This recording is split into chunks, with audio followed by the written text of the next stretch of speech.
ನಮಸ್ಕಾರ. ಮುಖ್ಯಾಂಶಗಳು. ದೇಶದಲ್ಲಿ ಕೋವಿಡ್-19 ಪ್ರಕರಣಗಳಲ್ಲಿ ಏರಿಕೆ. ಎಲ್ಲ ಮುಖ್ಯಮಂತ್ರಿಗಳೊಂದಿಗೆ ಪ್ರಧಾನಿ ನರೇಂದ್ರ ಮೋದಿ ವರ್ಚುವಲ್ ಸಭೆ.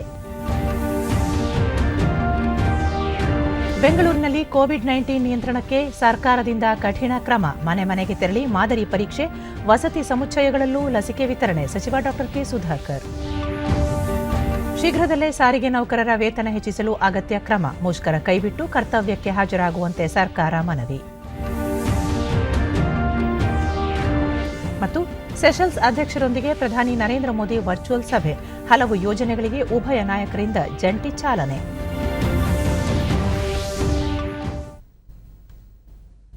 ವಾರ್ತೆಗಳ ವಿವರ.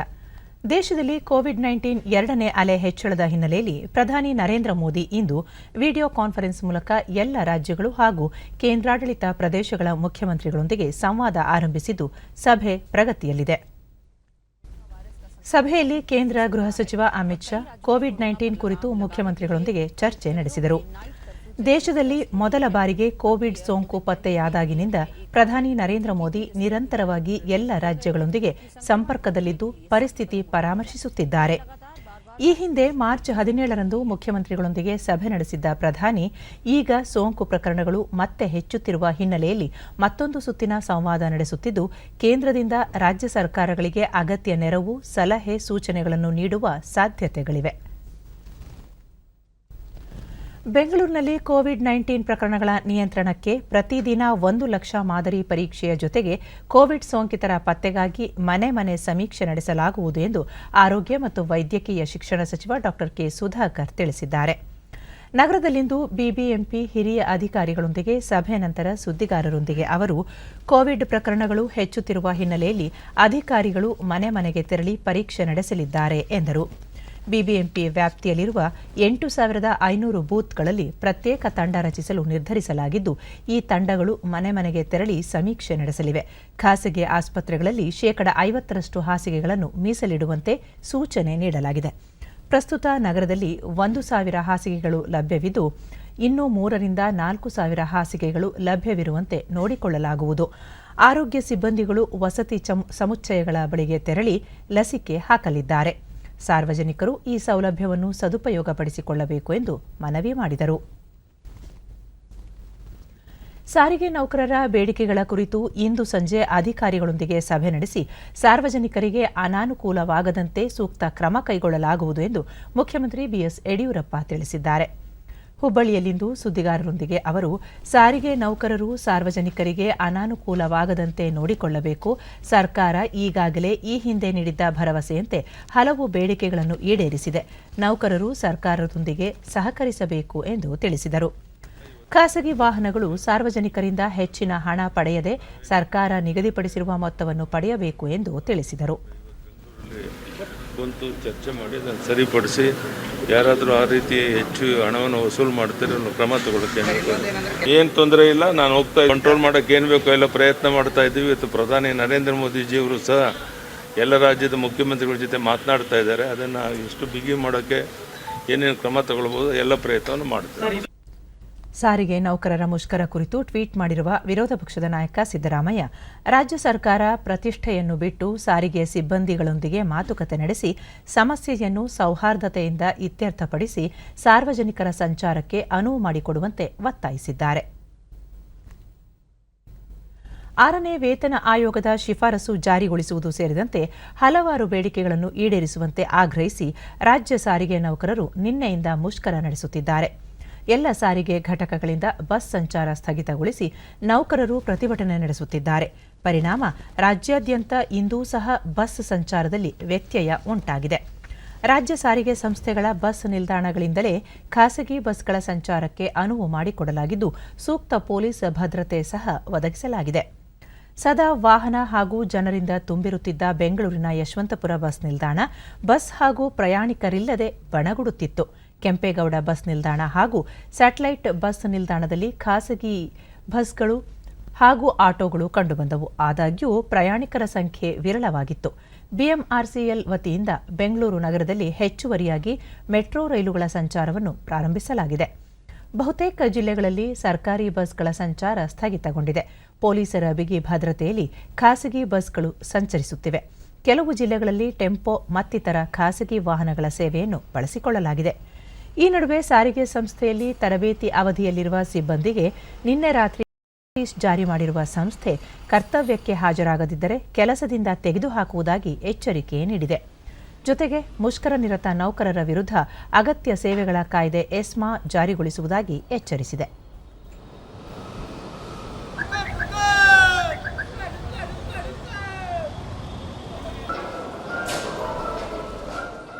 ಮಂಗಳೂರಿನಲ್ಲೂ ಸಾರಿಗೆ ನೌಕರರು ಮುಷ್ಕರ ನಡೆಸಿದ್ದ ಹಿನ್ನೆಲೆಯಲ್ಲಿ ಜನ ಖಾಸಗಿ ಬಸ್ಗಳಲ್ಲಿ ಸಂಚರಿಸುವುದು ಅನಿವಾರ್ಯವಾಗಿತ್ತು.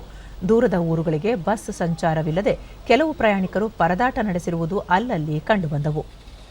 ಯಾವುದೇ ಅಹಿತಕರ ಘಟನೆ ನಡೆಯದಂತೆ ಬಿಗಿ ಪೊಲೀಸ್ ಬಂದೋಬಸ್ತ್ ಏರ್ಪಾಡು ಮಾಡಲಾಗಿದ್ದು, ಬಸ್ ನಿಲ್ದಾಣಗಳಲ್ಲಿ ಖಾಸಗಿ ಬಸ್ಗಳ ಪ್ರವೇಶಕ್ಕೆ ಅವಕಾಶ ಕಲ್ಪಿಸಲಾಗಿದೆ.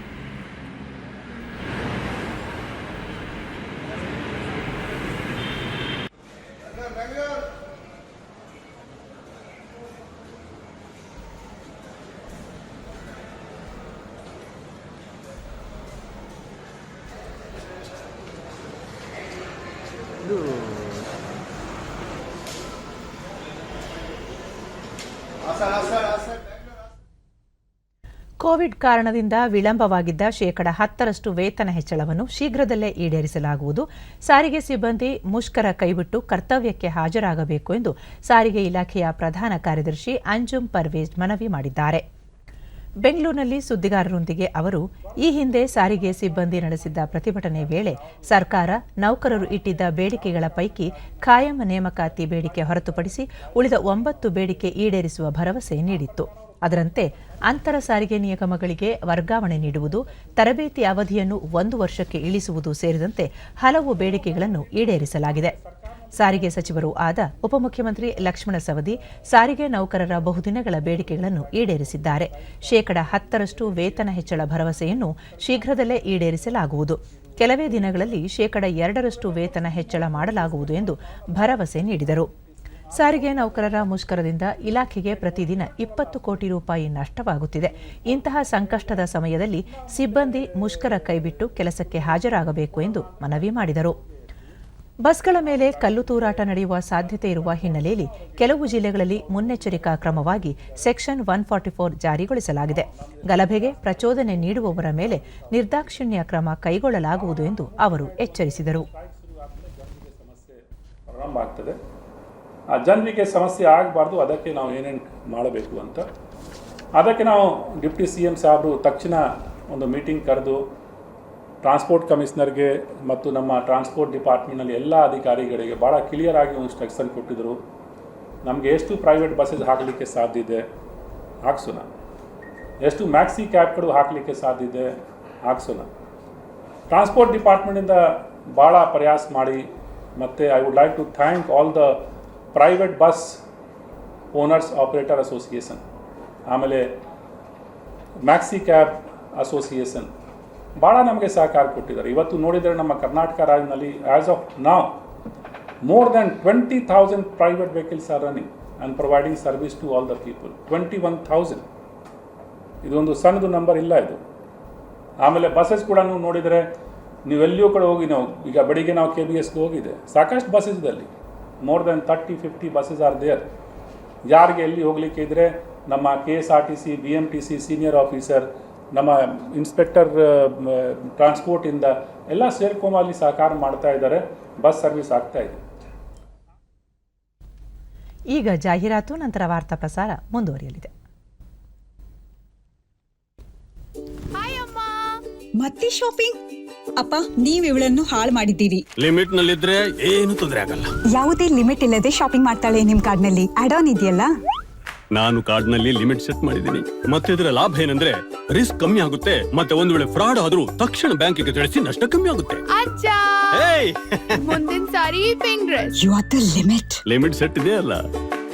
RBI ಹೇಳುತ್ತೆ, ಜಾಣರಾಗಿರಿ, ಜಾಗರೂಕರಾಗಿರಿ. 6ನೇ ವೇತನ ಆಯೋಗದ ಶಿಫಾರಸುಗಳ ಜಾರಿಗೆ ಒತ್ತಾಯಿಸಿ ಮುಷ್ಕರ ನಿರತ ಸಾರಿಗೆ ಸಿಬ್ಬಂದಿ ಸ್ವಯಂ ಪ್ರೇರಣೆಯಿಂದ ಕರ್ತವ್ಯಕ್ಕೆ ಹಾಜರಾದಲ್ಲಿ ಸೂಕ್ತ ರಕ್ಷಣೆ ಒದಗಿಸುವುದಾಗಿ ಗೃಹ ಸಚಿವ ಬಸವರಾಜ ಬೊಮ್ಮಾಯಿ ಹೇಳಿದ್ದಾರೆ. ಹುಮ್ನಾಬಾದ್ನಲ್ಲಿ ಸುದ್ದಿಗಾರರೊಂದಿಗೆ ಅವರು ಕರ್ತವ್ಯಕ್ಕೆ ಹಾಜರಾಗುವ ಸಿಬ್ಬಂದಿಗೆ ರಕ್ಷಣೆ ನೀಡುವುದು ಸರ್ಕಾರದ ಕರ್ತವ್ಯ.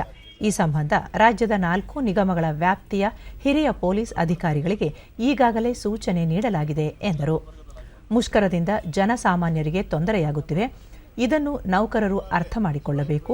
ಸಾರಿಗೆ ಸಂಸ್ಥೆ ಉಳಿಯಬೇಕು ಹಾಗೂ ನೌಕರರಿಗೆ ಉತ್ತಮ ವೇತನ ದೊರೆಯಬೇಕು ಎಂದಾದಲ್ಲಿ ಸಿಬ್ಬಂದಿ ಕರ್ತವ್ಯದಲ್ಲಿ ತೊಡಗಬೇಕು. ಇಲ್ಲದಿದ್ದರೆ ಸಂಸ್ಥೆಗೆ ಮತ್ತಷ್ಟು ನಷ್ಟವಾಗಲಿದೆ ಎಂದರು. ಮುಷ್ಕರ ನಿರತ ಸಾರಿಗೆ ನೌಕರರು ಕೆಲಸಕ್ಕೆ ಹಾಜರಾಗಿ ಜನಸಾಮಾನ್ಯರು, ವಿದ್ಯಾರ್ಥಿಗಳು ಮತ್ತು ಬಡವರ ತೊಂದರೆಯನ್ನು ತಪ್ಪಿಸಬೇಕು ಎಂದು ಅವರು ಮನವಿ ಮಾಡಿದರು. ಗಟ್ಟಿಗೊಳಿಸದೆ ಶಾಶ್ವತವಾಗಿ ಅಲ್ಲಿಯ ನೌಕರ ಹಿತಾಸಕ್ತಿ ಕಾಪಾಡೋದು ಎಷ್ಟು ಸಮಸ್ಯೆ ಅನ್ನುವಂಥದ್ದು ನಾವೆಲ್ಲ ಅರ್ಥ ಮಾಡಬೇಕು. ಸಾರಿಗೆ ಸಂಸ್ಥೆಯೂ ಉಳಿಬೇಕು, ಅದಕ್ಕೂ ಆದಾಯ ಬರಬೇಕು ಮತ್ತು ನೌಕರರಿಗೂ ಕೂಡ ಒಳ್ಳೆಯ ಸಂಬಳ ಸಿಗಬೇಕನ್ನುವಂಥದ್ರಿಂದ ದುಡಿಮೆಯಿಂದ ಮಾತ್ರ ಸಾಧ್ಯ ಇದೆ, ದುಡಿಮೆ ಇಲ್ಲದೇ ಇಲ್ಲ. ಆದ್ದರಿಂದ ನಾನು ಮತ್ತೊಮ್ಮೆ ಕಳಕಳಿಯ ಮನವಿ ಮಾಡ್ತೇನೆ. ನಮ್ಮ ಬ್ರದರ್ಸ್ ಅವರು ಮತ್ತೊಮ್ಮೆ ಅತ್ಯಂತ ಮಾನವೀಯತೆಯಿಂದ ಕಳಕಳಿ ಮನವಿ ಮಾಡ್ತೇನೆ. ನಾವು ಜನಸಾಮಾನ್ಯರ, ಬಡವರ, ವಿದ್ಯಾರ್ಥಿಗಳ ಒಂದು ಸಂಕಷ್ಟವನ್ನು ನೋಡಿ ತಾವು ಮತ್ತೆ ಕೆಲಸಕ್ಕೆ ಹಾಜರಾಗಿ ಆಮೇಲೆ ಕೆಲಸಕ್ಕೆ ಹಾಜರಾಗ್ತಾನೆ ನಾವು ಮಾತುಕತೆ ಅಥವಾ ನಿಮ್ಮ ಡಿಮಾಂಡ್ಸನ್ನು ಮುಂದಿಡಬಹುದು. ಸರ್ಕಾರ ಈಗಾಗಲೇ ಹೇಳಿದೆ, ನಾವು ಚುನಾವಣೆ ನೀತಿ ಸಮಿತಿ ಆದಮೇಲೆ ನಾವು ಮತ್ತೆ ನಾಳೆ ಕೂತ್ಕೊಳ್ತೀವಿ ಅಂತ ಸಾರಿಗೆ ಸಚಿವರು ಮುಖ್ಯಮಂತ್ರಿಗಳು ಚರ್ಚೆ ಮಾಡ್ತೀವಿ ಅಂತ ಹೇಳ್ತಾರೆ. ಆ ಸಂದರ್ಭದಲ್ಲಿ ಏನು ಹೆಚ್ಚಿಗೆ ಮಾಡಬೇಕು, ಏನು ಮಾಡಬೇಕು, ಕೊರೋನಾ ಸಂದರ್ಭದಲ್ಲಿ ಬೇರೆ ಎಲ್ಲ ರಾಜ್ಯಗಳಲ್ಲಿ ಕಡಿತಗೊಳಿಸಿಲ್ಲ ಅಂದ್ರೆ ಅರ್ಥ ಏನು? ನಮ್ಮ ಸರ್ಕಾರ ನೌಕರ ಹಿತಾಸಕ್ತಿ ಕಾಪಾಡೋದ್ರಲ್ಲಿ ಮುಂದೆ ಇದೆ. ಈಗಿನ ಆರ್ಥಿಕ ಪರಿಸ್ಥಿತಿಯಲ್ಲಿ ಸ್ವಲ್ಪ ಸಮಯಾವಕಾಶವನ್ನು ಮಾತ್ರ. ಕೆಪಿಸಿಸಿ ಅಧ್ಯಕ್ಷ ಡಿಕೆ ಶಿವಕುಮಾರ್ ಇಂದು ಮಾಜಿ ಕೇಂದ್ರ ಸಚಿವ ರೈತ ಹೋರಾಟಗಾರ ಬಾಬಾಗೌಡ ಪಾಟೀಲ್ ಅವರನ್ನು ಬೆಳಗಾವಿ ಜಿಲ್ಲೆ ಬೈಲಹೊಂಗಲ ತಾಲೂಕಿನ ಚಿಕ್ಕಬಾಗೇವಾಡಿಯ ಅವರ ಸ್ವಗ್ರಾಮದಲ್ಲಿ ಭೇಟಿ ಮಾಡಿ ಚರ್ಚಿಸಿದರು. ಬಳಿಕ ಅವರು ಕೇಂದ್ರದ ಕಾಯ್ದೆಗಳಿಂದ ರೈತರು ಹಾಗೂ ಕಾರ್ಮಿಕರು ಸಾಕಷ್ಟು ತೊಂದರೆಗೆ ಒಳಗಾಗಿದ್ದಾರೆ. ಈ ಹಿನ್ನೆಲೆಯಲ್ಲಿ ಕಾಂಗ್ರೆಸ್ ಹೋರಾಟ ಹಾಗೂ ಬೆಳಗಾವಿ ಲೋಕಸಭಾ ಉಪಚುನಾವಣೆಗೆ ಬೆಂಬಲಿಸುವಂತೆ ಕೋರಲಾಯಿತು. ಇದಕ್ಕೆ ಮಾಜಿ ಕೇಂದ್ರ ಸಚಿವರು ಬೆಂಬಲ ವ್ಯಕ್ತಪಡಿಸಿದ್ದಾರೆ ಎಂದು ತಿಳಿಸಿದರು. ಇವತ್ತು ಭೇಟಿ ಮಾಡುವಂತ ತೀರ್ಮಾನ ಮಾಡಿ ಅವರಿಗೆ ನಾವು ಮನವಿಯನ್ನ ಮಾಡಿದ್ದೇವೆ. ನಿನ್ನೆ ಕೂಡ ನಾನು ಮಾಧ್ಯಮದಲ್ಲಿ ಒಂದು ಪ್ರೆಸ್ ಮೀಟ್ನಲ್ಲಿ ರಿಕ್ವೆಸ್ಟ್ ಮಾಡಿಕೊಂಡೆ. ನಂತರ ಸುದ್ದಿಗಾರರೊಂದಿಗೆ ಅವರು ಕೊರೋನಾ ಸಂಕಷ್ಟಕ್ಕೆ ಸಿಲುಕಿರುವ ಕಾರ್ಮಿಕರಿಗೆ ಸರ್ಕಾರ ಸೂಕ್ತ ವೇತನ ಮತ್ತು ಸೌಲಭ್ಯಗಳನ್ನು ನೀಡುತ್ತಿಲ್ಲ. ಹೀಗಾಗಿ ರಾಜ್ಯ ರಸ್ತೆ ಸಾರಿಗೆ ನೌಕರರ ಹೋರಾಟವನ್ನು ಕಾಂಗ್ರೆಸ್ ಪಕ್ಷ ಬೆಂಬಲಿಸಲಿದೆ ಎಂದರು. ಈ ರೈತರಿಗೆ ಬೆಂಬಲ ಬೆಲೆ ಕೊಡದೆ ಆಗ್ತಾ ಇರುವಂತಹ ತೊಂದರೆ, ಕೊರೋನಾ ಸಂದರ್ಭದಲ್ಲಿ ಆ ಎಲ್ಲ ರೈತರನ್ನ ಅವ್ರ ಕೈ ಹಿಡಿದೇ ಇರೋದು, ಕೂಲಿ ಕೊಡದೇ ಇರೋದು, ಇವೆಲ್ಲ ಕೂಡ ಅವ್ರಿಗೆ ಮಂದಟ್ಟಾಗಿ ಧ್ವನಿಯನ್ನ ಎತ್ತಾ ಇದ್ದಾರೆ. ಇದು ದೊಡ್ಡ ಶುಗರ್ ಬೆಲ್ಟ್. ಇದು ಇಲ್ಲಿ ಭಾಳ ಇಲ್ಲಿರ್ಬೋದು, ಮಸ್ಕಿಲಿ, ಪ್ಯಾಡಿ, ಬಸವ ಕಲ್ಯಾಣಲ್ಲಿ ಎಲ್ಲ ಕೂಡ ಎಲೆಕ್ಷನ್ ನಡೀತಾ ಇದೆ. ನೊಂದಂತ ಜನ ರೈತರು ಎಲ್ಲ ಕೂಡ ಈ ಎಲೆಕ್ಷನ್ನಲ್ಲಿ ಇದಕ್ಕೆ ತಕ್ಕ ಉತ್ತರ ಕೊಡಬೇಕು ಅಂತ ಬಯಸ್ತಾ ಇದ್ದಾರೆ. ನನಗೆ ಅಪಾರವಾದಂಥ ಪಕ್ಷ, ಜಾತಿ, ಧರ್ಮ ಎಲ್ಲ ಬಿಟ್ಟು ಇವತ್ತು ನಮ್ಮ ಪಕ್ಷಕ್ಕೆ ಬೆಂಬಲವನ್ನು ಕೂಡ ವ್ಯಕ್ತಪಡಿಸ್ತಾ ಇದ್ದಾರೆ. ಪ್ರಧಾನಿ ನರೇಂದ್ರ ಮೋದಿ ಅವರು ಸೆಷಲ್ಸ್ನ ಅಧ್ಯಕ್ಷ ವೇವೆಲ್ ರಾಮಕಲವಾನ್ ಅವರೊಂದಿಗೆ ಇಂದು ಸಂಜೆ ಉನ್ನತ ಮಟ್ಟದ ವರ್ಚುವಲ್ ಸಭೆ ನಡೆಸಿದರು. ಈ ಸಂದರ್ಭದಲ್ಲಿ ಉಭಯ ನಾಯಕರು ಭಾರತೀಯ ಸೇನೆಯ ನೆರವಿನಿಂದ ನಿರ್ಮಿಸಲಾಗಿರುವ ಗಸ್ತು ನೌಕೆ ಕಾರ್ಯಾಚರಣೆಗೆ ಚಾಲನೆ ಸೇರಿದಂತೆ ಹಲವು ಯೋಜನೆಗಳನ್ನು ಜಂಟಿಯಾಗಿ ಉದ್ಘಾಟಿಸಿದರು.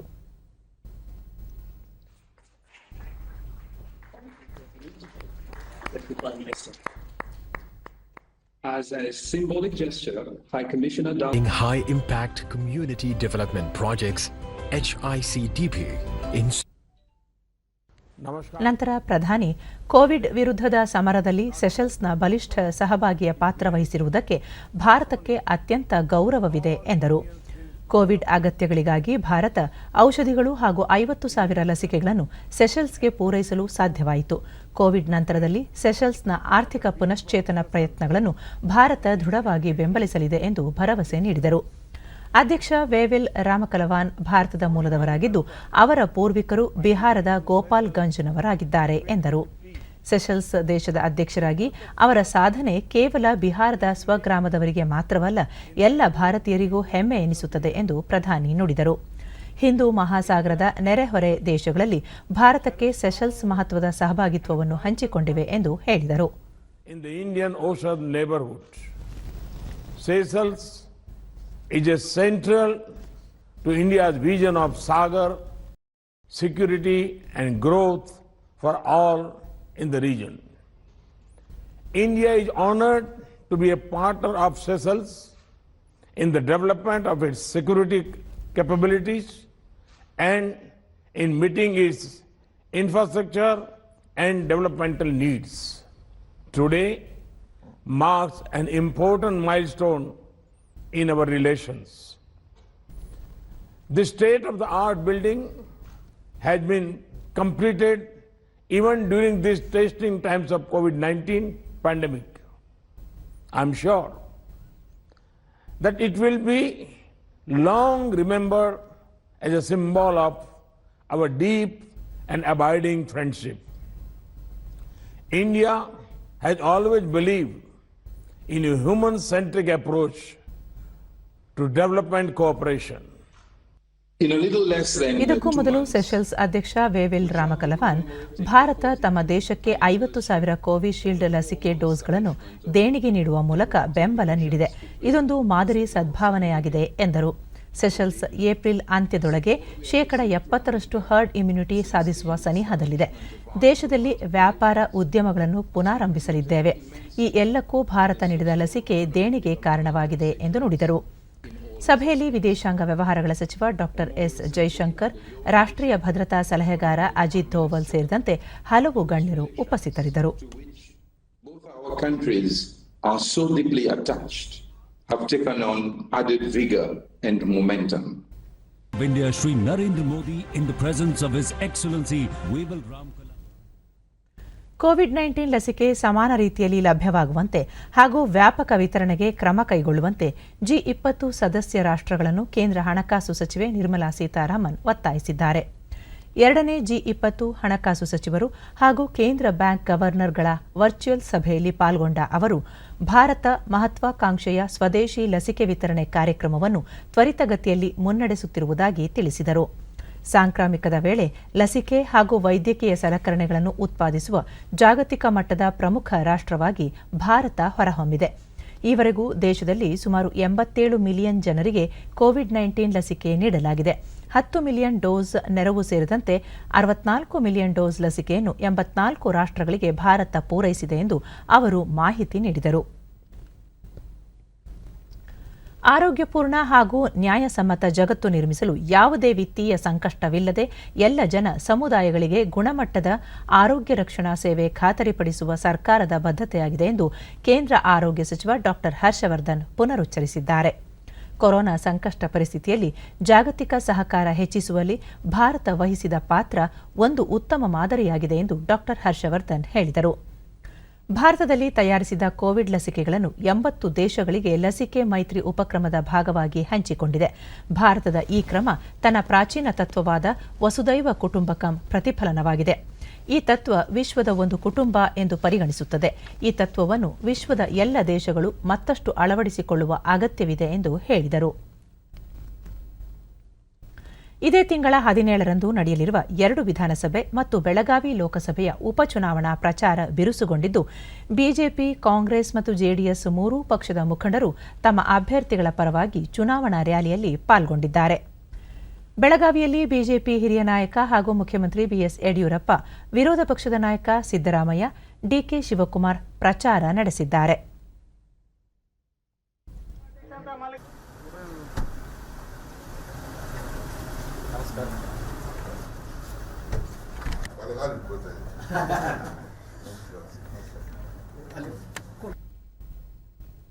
ಜೆಡಿಎಸ್ ನಾಯಕ ಎಚ್ಡಿ ಕುಮಾರಸ್ವಾಮಿ ಬಸವ ಕಲ್ಯಾಣ ಮಸ್ಕಿಯಲ್ಲಿ ತಮ್ಮ ಅಭ್ಯರ್ಥಿಗಳ ಪರ ಚುನಾವಣಾ ಪ್ರಚಾರ ನಡೆಸಿದ್ದಾರೆ. ಮೂರೂ ರಾಜಕೀಯ ಪಕ್ಷಗಳು ಬಿರುಸಿನ ಪ್ರಚಾರ ನಡೆಸಿವೆ.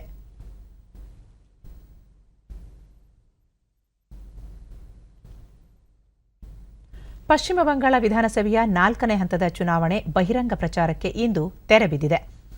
ಇದೇ 10ರಂದು 5 ಜಿಲ್ಲೆಗಳ 44 ಕ್ಷೇತ್ರಗಳಿಗೆ ಮತದಾನ ನಡೆಯಲಿದೆ. ಬಿಜೆಪಿ ರಾಷ್ಟ್ರೀಯ ಅಧ್ಯಕ್ಷ ಜೆಪಿ ನಡ್ಡಾ ಪಶ್ಚಿಮ ಬಂಗಾಳದ ಅಲಿಪುರ್ದೂರ್ ಮೆಕ್ಸಿಯಾಗಂಜ್ನಲ್ಲಿ ಚುನಾವಣಾ ರ್ಯಾಲಿ ಉದ್ದೇಶಿಸಿ ಮಾತನಾಡಿ ರೋಡ್ ಶೋಗಳಲ್ಲಿಯೂ ಸಹ ಭಾಗವಹಿಸಿದ್ದರು. ಉತ್ತರ ಪ್ರದೇಶ ಮುಖ್ಯಮಂತ್ರಿ ಯೋಗಿ ಆದಿತ್ಯನಾಥ್ ಹಾಗೂ ಬಾಲಿವುಡ್ ಹಿರಿಯ ನಟ ಮಿಥುನ್ ಚಕ್ರವರ್ತಿ ಕೂಡ ಪ್ರಚಾರದಲ್ಲಿ ಪಾಲ್ಗೊಂಡಿದ್ದರು. ಈ ನಡುವೆ ಅಲ್ಪಸಂಖ್ಯಾತರ ಮತ ಸೆಳೆಯುವ ಪ್ರಯತ್ನ ಮಾಡಿದ ಆರೋಪದ ಮೇಲೆ ಮುಖ್ಯಮಂತ್ರಿ ಹಾಗೂ ಟಿಎಂಸಿ ವರಿಷ್ಠೆ ಮಮತಾ ಬ್ಯಾನರ್ಜಿ ಅವರಿಗೆ ಚುನಾವಣಾ ಆಯೋಗ ನೋಟಿಸ್ ಜಾರಿ ಮಾಡಿದೆ. ರಸಗೊಬ್ಬರ ತಯಾರಿಕಾ ಸಂಸ್ಥೆ ಇಫ್ಕೋ ರಾಜ್ಯದಲ್ಲಿ ದಾಸ್ತಾನು ಇರುವ 12.25 ಲಕ್ಷ ಕ್ವಿಂಟಾಲ್ ರಸಗೊಬ್ಬರವನ್ನು ಹಳೆಯ ಹಿಂದಿನ ದರದಲ್ಲೇ ಮಾರಾಟ ಮಾಡಲು ನಿರ್ಧರಿಸಿದೆ ಎಂದು ಕೇಂದ್ರ ರಾಸಾಯನಿಕ ಮತ್ತು ರಸಗೊಬ್ಬರ ಖಾತೆ ಸಚಿವ ಡಿವಿ ಸದಾನಂದಗೌಡ ಟ್ವೀಟ್ ಸಂದೇಶದಲ್ಲಿ ತಿಳಿಸಿದ್ದಾರೆ. ಪ್ರಸಕ್ತ ವರ್ಷ ರಸಗೊಬ್ಬರ ದರದಲ್ಲಿ ಹೆಚ್ಚಳ ಮಾಡದೆ ರಸಗೊಬ್ಬರ ವಿತರಿಸುತ್ತಿರುವುದು ರೈತರಿಗೆ ಅನುಕೂಲವಾಗಲಿದೆ ಎಂದು ಅವರು ತಿಳಿಸಿದ್ದಾರೆ. ರಸಗೊಬ್ಬರ ವಿತರಣಾ ಏಜೆನ್ಸಿಗಳು ಸಂಸ್ಥೆಯ ಈ ನಿಯಮವನ್ನು ಅನುಷ್ಠಾನಗೊಳಿಸುವಂತೆ ಅವರು ಸೂಚಿಸಿದ್ದಾರೆ.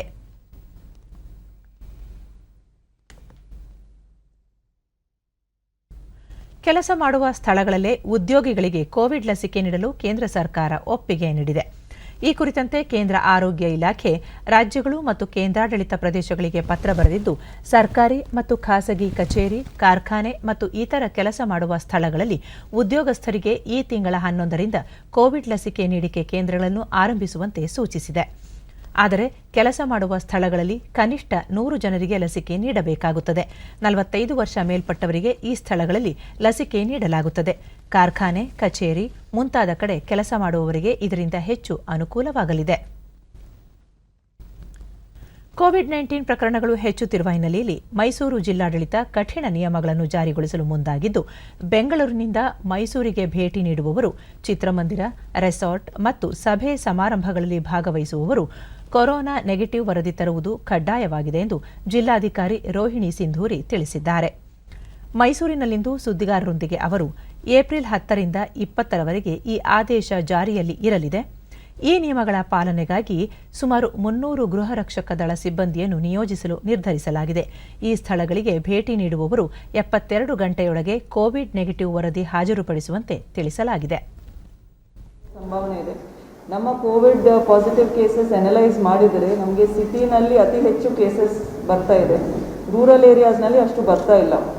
ಆದರೆ ಈಗ ಬರುವಂಥವರು ಬೆಂಗಳೂರಿಂದ ಬೇರೆ ಕಡೆಯಿಂದ ಬರುವವರು ಅವರ ಗ್ರಾಮಗಳಿಗೆ ಅಥವಾ ಮನೆಗಳಿಗೆ ಹೋಗುವುದು ಇಡೀ ಜಿಲ್ಲೆಯಲ್ಲಿ ಇರುವಂಥದ್ದು. ಸೊ ಅಲ್ಲಿಂದ ಸೋಂಕು ಜಾಸ್ತಿ ಆಗಬಾರ್ದಂತ ನಾವೊಂದು ಅಡ್ವೈಸರಿ ಇಶ್ಯೂ ಮಾಡ್ತಾ ಇದ್ದೀವಿ. ಯಾರ್ಯಾರು ಬೆಂಗಳೂರಿಂದ ಬರ್ತಾರೆ ಮೈಸೂರಿಗೆ ಅವರು RT-PCR ನೆಗೆಟಿವ್ ರಿಪೋರ್ಟ್ ತಗೊಂಡು ಬಂದರೆ ಒಳ್ಳೆಯದಾಗುತ್ತೆ. So this is an advisory. ನಾವೇನು ಬಾರ್ಡರ್ ಬ್ಲಾಕ್ ಅಂಥದ್ದು ಏನು ನಾವು ಬಾವ್ಲಿನಲ್ಲಿ ಮಾಡ್ತಾ ಇದೀವಿ ಆ ಥರ ಮಾಡ್ತಿಲ್ಲ, but this is an advisory. Because ಇವಾಗ ತನಕ ನಮಗೆ ಹಳ್ಳಿಗಳಲ್ಲಿ ರೂರಲ್ ಏರಿಯಾಸ್ನಲ್ಲಿ ಅಷ್ಟು ಜಾಸ್ತಿ ಕೇಸಸ್ ಬರ್ತಾ ಇಲ್ಲ. ಈ ಕೆಲಸಕ್ಕೆ ನಾವೊಂದು 300 ಜನ ಹೋಮ್ ಗಾರ್ಡ್ಸನ್ನು ತಗೊಳ್ತಾ ಇದ್ವಿ. ನಾಳೆ ಬರ್ತಾರೆ ಅವರು, ಎಲ್ಲ ತಮಿಳುನಾಡು ಎಲೆಕ್ಷನ್ಗೆ ಹೋಗಿ ಬರ್ತಾ ಇದ್ದಾರೆ, ನಾಳೆ ಬರ್ತಾರೆ. ಸೊ ಒಂದು 300 ಜನ ನಾವು ತಗೊಂಡು ಇಲ್ಲಿ ಎಲ್ಲೆಲ್ಲಿ ಈ ಪ್ಲೇಸಸ್ ಇದೆ ಅಲ್ಲಲ್ಲಿ ಅವ್ರನ್ನ ಇಟ್ಟು ನಾವು ಇದನ್ನು ಜಾರಿ ಮಾಡ್ತೀವಿ. ಹೆಚ್ಚುತ್ತಿರುವ ಕೊರೋನಾ ಸೋಂಕು ತಡೆಯಲು ಛತ್ತೀಸ್ಗಢ ರಾಜಧಾನಿ ರಾಯ್ಪುರದಲ್ಲಿ ನಾಳೆಯಿಂದ ಏಪ್ರಿಲ್ 30ರವರೆಗೆ ಲಾಕ್ಡೌನ್ ಘೋಷಿಸಲಾಗಿದೆ. ನಗರದ ಗಡಿಗಳನ್ನು ಸಂಪೂರ್ಣವಾಗಿ ಬಂದ್ ಮಾಡಲು ಸರ್ಕಾರ ಆದೇಶ ಹೊರಡಿಸಿದೆ. ಈ ನಡುವೆ ಪಂಜಾಬ್ನ ಎಲ್ಲ ಜಿಲ್ಲೆಗಳಲ್ಲಿ ರಾತ್ರಿ ಕರ್ಫ್ಯೂ ಘೋಷಿಸಲಾಗಿದೆ. ದೆಹಲಿಯಲ್ಲೂ ಕೂಡ ಸರ್ಕಾರ ಏಪ್ರಿಲ್ 30ರವರೆಗೆ ರಾತ್ರಿ ಕರ್ಫ್ಯೂ ಜಾರಿಗೊಳಿಸಿದೆ. ಗುಜರಾತ್ನ 20 ನಗರಗಳಲ್ಲಿ ನಿನ್ನೆಯಿಂದ ರಾತ್ರಿ ಕರ್ಫ್ಯೂ ಜಾರಿಗೆ ಮಾಡಲಾಗಿದ್ದು, ಈ ತಿಂಗಳ 30ರವರೆಗೆ ಮುಂದುವರಿಯಲಿದೆ. ಅಹಮದಾಬಾದ್, ಸೂರತ್, ರಾಜ್ಕೋಟ್, ವಡೋದರ, ಜನಘಡ್, ನಡೈಡ್, ಮೆಹಸಾನಾ, ಪಠಾನ್, ಗೋಧ್ರಾ, ಗಾಂಧಿನಗರ ಇನ್ನಿತರ ನಗರಗಳಲ್ಲಿ ಸಹ ಕರ್ಫ್ಯೂ ಜಾರಿಗೊಳಿಸಲಾಗಿದೆ. ಉತ್ತರ ಪ್ರದೇಶದ 4 ಜಿಲ್ಲೆಗಳಲ್ಲಿ ರಾತ್ರಿ ಕರ್ಫ್ಯೂ ಜಾರಿಗೊಳಿಸಿ ಸರ್ಕಾರ ಆದೇಶ ಹೊರಡಿಸಿದ್ದು, ಲಖನೌ, ವಾರಣಾಸಿ, ಕಾನ್ಪುರ ಮತ್ತು ಪ್ರಯಾಗ್ರಾಜ್ ಜಿಲ್ಲೆಗಳಲ್ಲಿ ರಾತ್ರಿ 9ರಿಂದ ಬೆಳಗ್ಗೆ 6 ಗಂಟೆಯವರೆಗೆ ಕರ್ಫ್ಯೂ ಜಾರಿ ಮಾಡಲಾಗಿದೆ. ಮಹಾರಾಷ್ಟ್ರದಲ್ಲೂ ಕೋವಿಡ್-19 ಪ್ರಕರಣಗಳು ಹೆಚ್ಚುತ್ತಿರುವ ಹಿನ್ನೆಲೆಯಲ್ಲಿ ರಾತ್ರಿ ಕರ್ಫ್ಯೂ ಜಾರಿಗೊಳಿಸಿದ್ದು, ಶನಿವಾರ ಮತ್ತು ಭಾನುವಾರ ಇಡೀ ದಿನ ಕರ್ಫ್ಯೂ ಘೋಷಿಸಲಾಗಿದೆ. ದೇಶದಲ್ಲಿ ಕೋವಿಡ್ ಲಸಿಕಾ ಅಭಿಯಾನ ಜಾರಿಗೊಂಡ ನಂತರ ಇದುವರೆಗೆ ಒಟ್ಟು 9 ಕೋಟಿಗೂ ಅಧಿಕ ಮಂದಿಗೆ ಲಸಿಕೆ ನೀಡಲಾಗಿದೆ.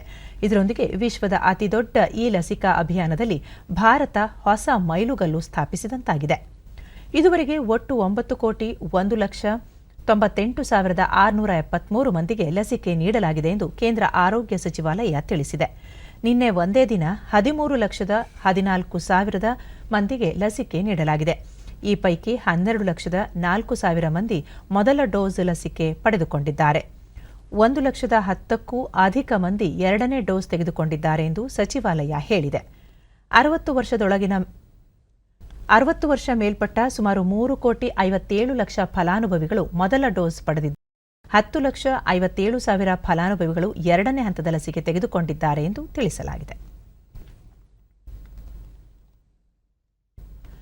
ಪಶ್ಚಿಮಘಟ್ಟ ಪ್ರದೇಶವನ್ನು ಅರಣ್ಯ ಸೂಕ್ಷ್ಮ ಪ್ರದೇಶ ಎಂದು ಗುರುತಿಸಿದ್ದ ಕಸ್ತೂರಿ ರಂಗನ್ ವರದಿಯನ್ನು ಮರುಪರಿಶೀಲಿಸಬೇಕು ಎಂದು ಒತ್ತಾಯದ ಹಿನ್ನೆಲೆಯಲ್ಲಿ ಅನುಸೂಚಿತ ಜಾತಿ ಮತ್ತು ಪಂಗಡಗಳ ಕಲ್ಯಾಣ ಸಮಿತಿ ಅಧ್ಯಕ್ಷ ಶಾಸಕ ಎಂಪಿ ಕುಮಾರಸ್ವಾಮಿ ಅರಣ್ಯ ಪರಿಸರ ಮತ್ತು ಜೀವಶಾಸ್ತ್ರ ಇಲಾಖೆಯ ಪ್ರಧಾನ ಕಾರ್ಯದರ್ಶಿ ಸಂದೀಪ್ ದವೆ ಅವರನ್ನು ಬೆಂಗಳೂರಿನಲ್ಲಿಂದು ಭೇಟಿ ಮಾಡಿ ಚರ್ಚಿಸಿದರು.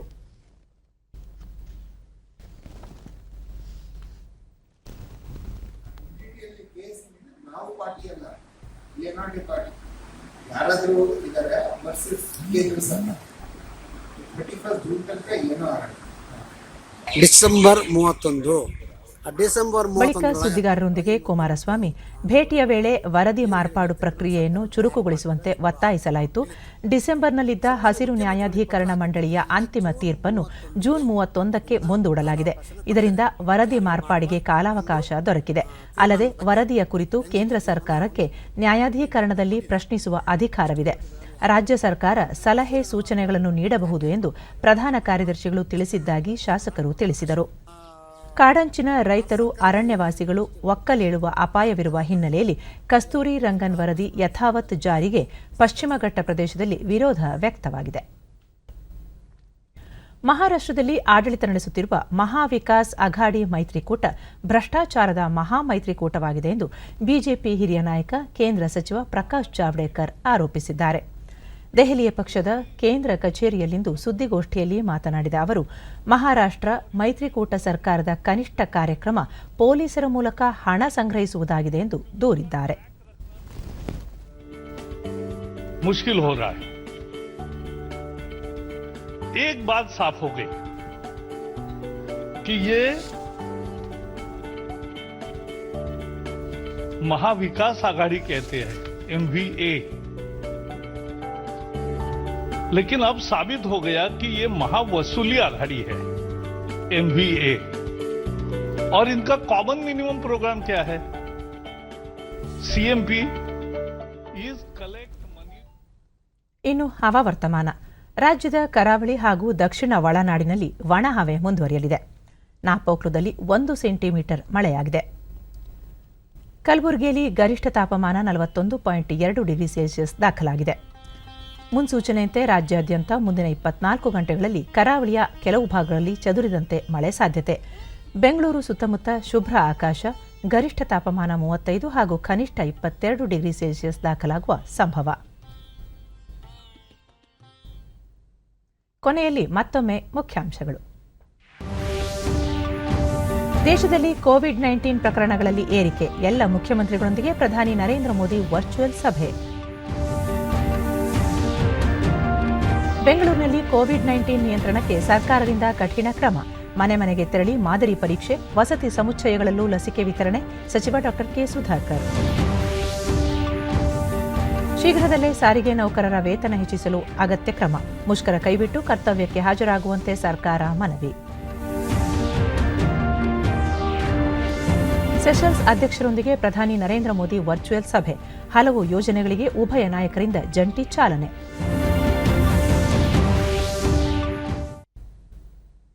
ನಮ್ಮ ವಾರ್ತಾ ಪ್ರಸಾರವನ್ನು ನೀವು ಡಿಡಿ ಚಂದನ ನ್ಯೂಸ್ ಯೂಟ್ಯೂಬ್ ಚಾನೆಲ್ನಲ್ಲೂ ವೀಕ್ಷಿಸಬಹುದು.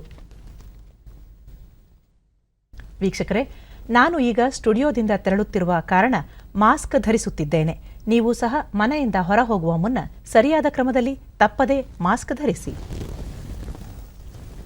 ವ್ಯಕ್ತಿಗತ ಅಂತರ ಕಾಪಾಡಿಕೊಳ್ಳುವುದರೊಂದಿಗೆ ನೀವು ಸುರಕ್ಷಿತವಾಗಿರಿ, ನಿಮ್ಮವರನ್ನು ಸುರಕ್ಷಿತವಾಗಿರಿಸಿ. ನೈರ್ಮಲ್ಯಕ್ಕೆ ಆದ್ಯತೆ ನೀಡುವುದರ ಜೊತೆಗೆ ಸೋಂಕು ತಡೆಗೆ 45 ವರ್ಷ ಮೇಲ್ಪಟ್ಟ ಎಲ್ಲರೂ ಕೋವಿಡ್-19 ಲಸಿಕೆ ಪಡೆಯಿರಿ. ನಮ್ಮ ಮುಂದಿನ ವಾರ್ತಾ ಪ್ರಸಾರ ರಾತ್ರಿ 9 ಗಂಟೆಗೆ. ನಮಸ್ಕಾರ.